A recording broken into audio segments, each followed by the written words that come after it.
Bismillah ar-Rahman ar-Rahim. Assalamu alaikum wa rahmatullahi wa barakatuh. How are you, my students? I hope that you're happy and healthy and ready for today's lesson, the enrichment. But we'll be taking the grammar from Unit 3. But before we do that, let's revise our previous lesson. If you remember, we talked about unique hotels, maybe one-of-a-kind hotels, as you can see here in the pictures, the capsule hotels and the undersea hotel. It's a hotel under the sea, and the top of the trees or tree house hotels, let's call them like that, and the igloo hotels in Finland.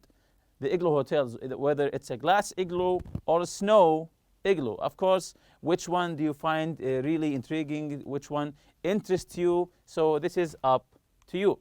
Also, we took the exercise to create your own unique hotel. What ideas do you have to create your own unique hotels?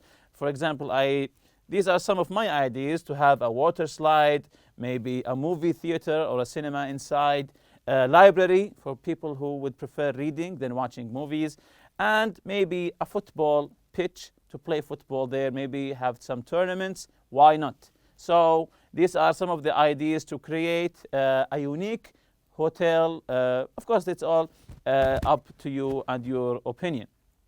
And these are some questions to help you. Where is the hotel? How large is it? What attractions does it have? What makes it unique? So what makes your hotel unique? So these are today's objectives: to classify the adverbs according to their degree, rewrite sentences using adverbs of degree. We'll be taking the adverbs of degree today. Indicate an attitude with sentence adverbs. Use sentence adverbs correctly. Use adverbs of degree with adjectives. Also use the adverb of degree with adverbs. Use the word enough with adverbs of degree. Use sentence adverbs with simple tenses and with compound verbs. So these are all the objectives today, so pay attention. So beginning here the grammar with the adverbs of degree. Adverbs of degree tell us about the intensity of a verb, adjective, or other adverbs. The intensity, how strong is the adjective? Some common adverbs of degree are absolutely, almost, barely, completely, enough. We'll be talking about the word enough later.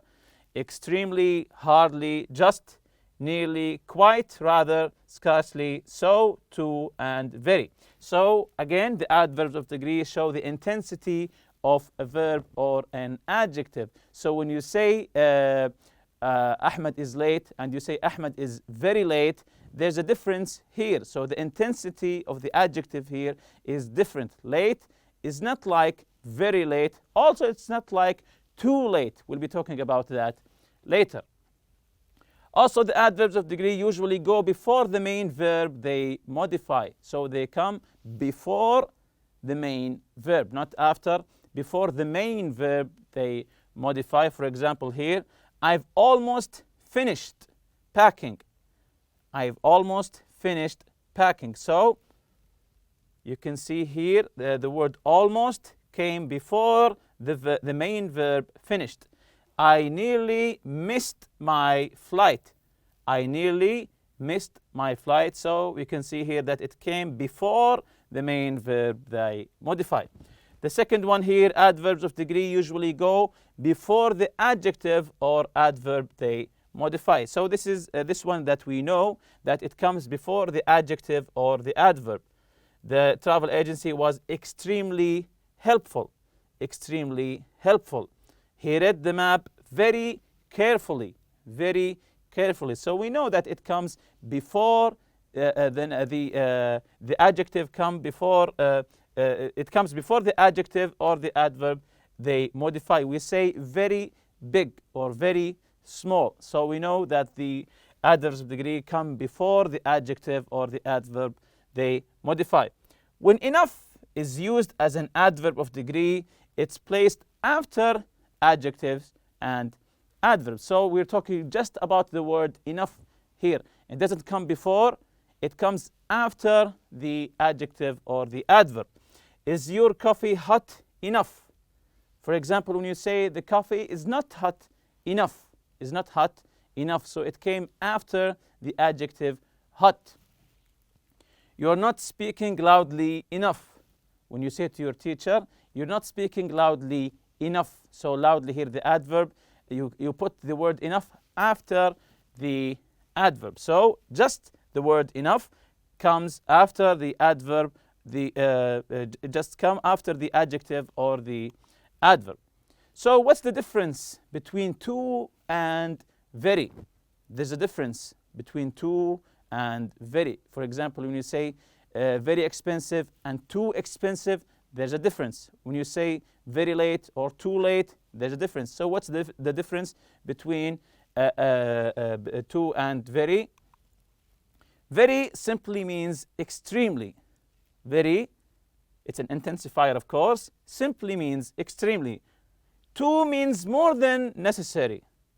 So very simply means extremely. Too means more than is necessary or desirable. So too changes the situation. For example, here, when you say the hotel is very expensive, but we're going to stay there. So when you say the hotel is expensive, it is expensive, very expensive actually, but I can manage, I'm going to stay there. But when you say here, the hotel is too expensive, it means I can't afford it. When you say too expensive, so the situation changes here, so I can't afford it, I'll be going to another hotel. Or you can say the coffee is very hot, but you can manage, you can drink it sip by sip. Or when you say the coffee is too hot, it means I can't drink it now. So this is the difference between very and too. Sentence adverbs.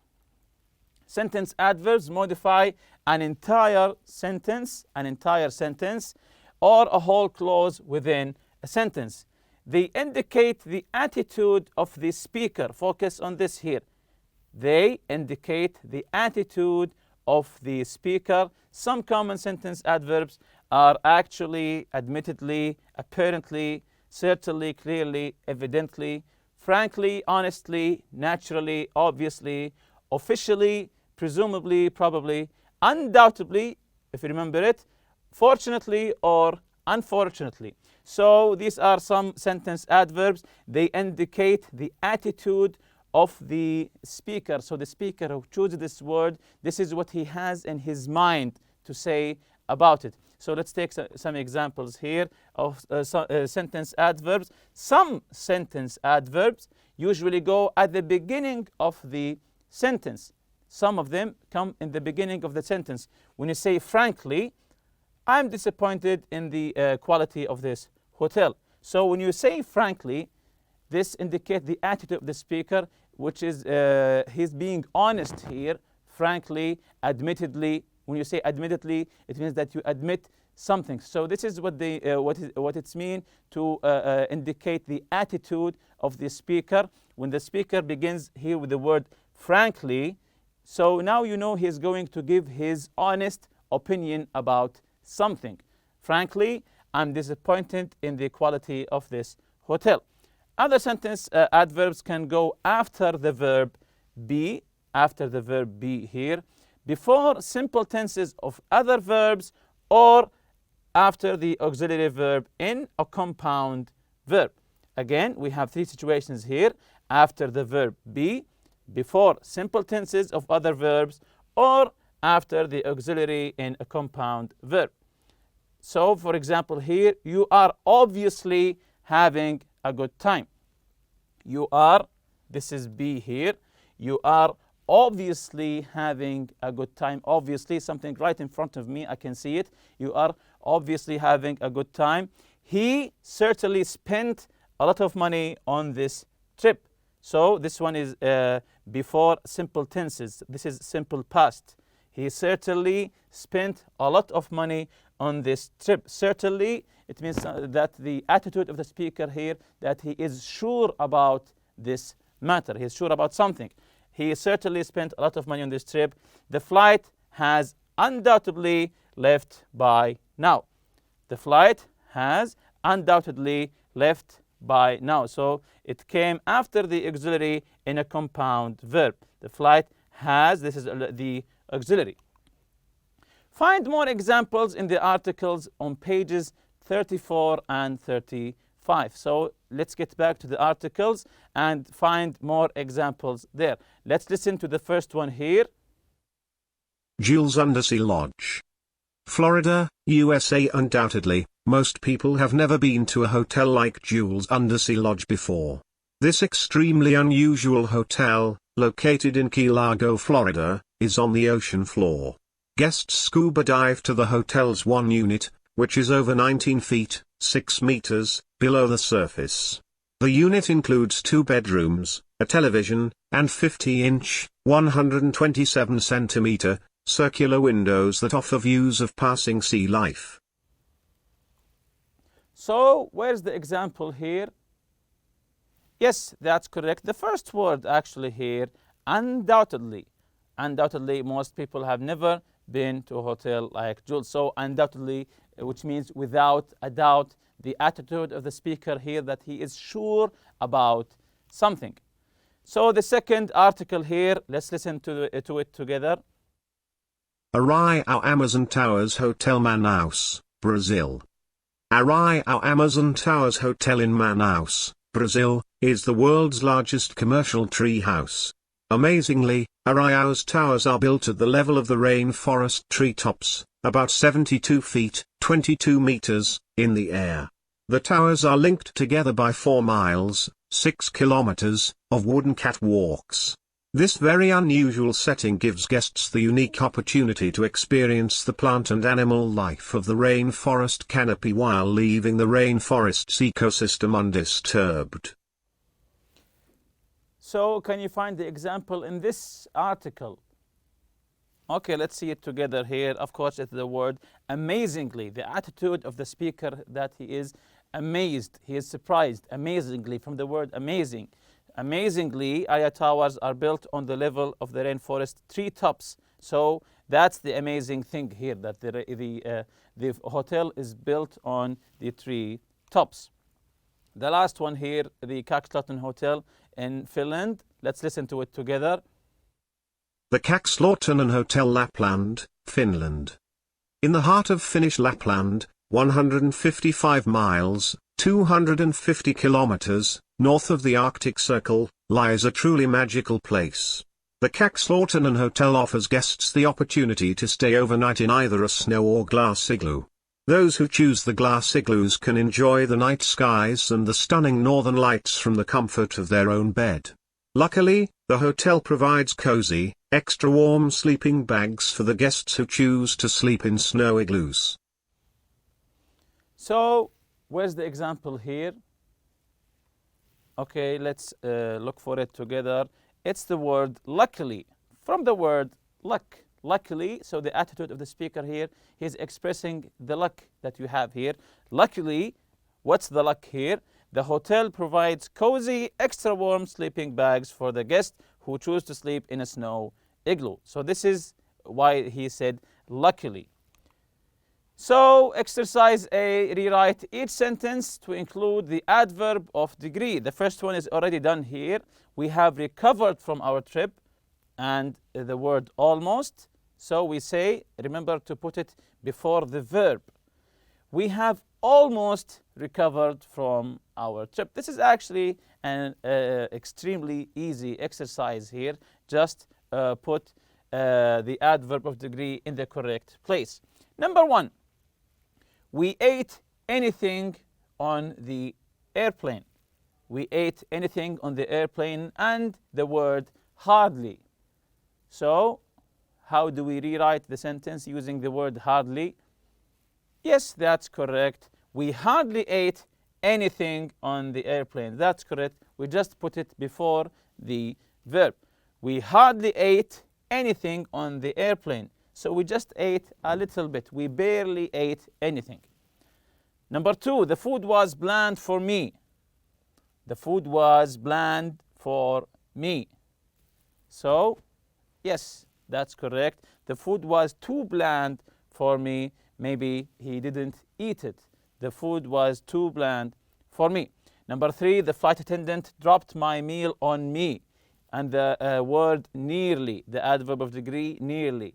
The flight attendant dropped my meal on me, and the word nearly Yes, the flight attendant nearly dropped my meal on me. So did he drop the meal? No, he nearly dropped it. Again, the flight attendant nearly dropped my meal on me.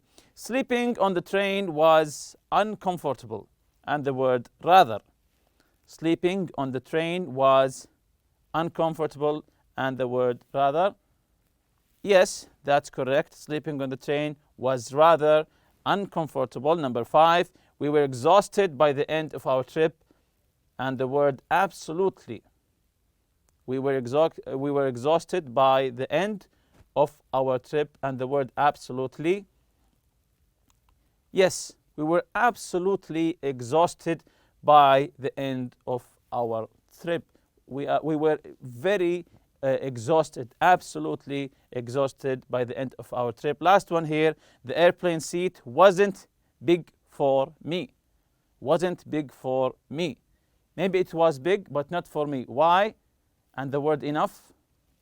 Yes, you say the airplane seat wasn't big enough for me. It doesn't suit me. It wasn't big enough for me. Exercise B here, complete the paragraph with the sentence adverbs from the box. Sometimes more than one answer is possible. And the box here has the words actually, indeed, obviously, probably, however, interestingly, presumably, and surprisingly. So the paragraph is about the Abraj al-Bayt in Mecca. Let's read it together. Staying in the Abraj al-Bayt hotel in Mecca, Saudi Arabia is an amazing experience. Number 1, yes, actually, it is a complex of 7 skyscraper hotels. Number 2, yes, surprisingly, the central hotel tower has the world's largest clock face and the tallest tower in the complex. So, number 3, and yes, interestingly, the tallest tower in the complex is, that's correct, number 4, indeed, the tallest building in Saudi Arabia. So, interestingly means something that interests you. Indeed, something that you are sure about. The tallest building in Saudi Arabia. With the height of 601 meters. The hotel is very close to Islam's most sacred site, the Great Mosque of Mecca. The hotel complex was, number 5, built to accommodate pilgrims of the Hajj. Number 5 is, yes, obviously, something that we all can notice. Obviously, built to accommodate pilgrims from the Hajj that visit Mecca every year from all parts of the Muslim world. It also welcomes visitors to Mecca throughout the year. So number 6 is, however, it also welcomes visitors to Mecca throughout the year, even though the greatest concentration of visitors is most during the Hajj. Yes, is most probably during the Hajj. The Abraj al-Bayt has a 5-story shopping mall and a parking garage capable of holding over 1,000 vehicles. Number 8, both for visitors of the mall and for the hotel guests. So number 8 is obviously what? Yes, presumably both for the visitors of the mall and for the hotel guests. So presumably something that you assume, presumably both for the visitors of the mall and for the hotel guests. So exercise C here, read the following facts about another unusual hotel in another country. Then write a paragraph about it using adverbs of degree and sentence adverbs. Here are some points. The hotel is located on the Torn River, 124 miles or 200 kilometers north of the Arctic Circle. The hotel is the biggest igloo in the world. The biggest igloo in the world. It melts into the river every spring and is recreated every winter. The temperature inside the hotel is 23 Fahrenheit or -5 Celsius. So you have these points to help you to write the paragraph or answer the questions we have here. why do you think people would want to stay in this hotel? So why do you think people would like to stay in this hotel? What's interesting there? Yes, because the hotel is the biggest or the largest igloo in the world. This is really interesting. It's the largest igloo in the world. Of course, it's a snow igloo. I would like to stay there for a night or two. Number two, would you like to stay there? Of course, I would like. Yes, of course. What happens to the hotel every spring? What happens to the hotel, to the ice? Yes, that's correct. It melts into the river. And with that, we reach the end of this lesson. See you next lesson, inshallah. سبحانك اللهم وبحمدك. أشهد أن لا إله إلا أنت أستغفرك وأتوب إليك. السلام عليكم.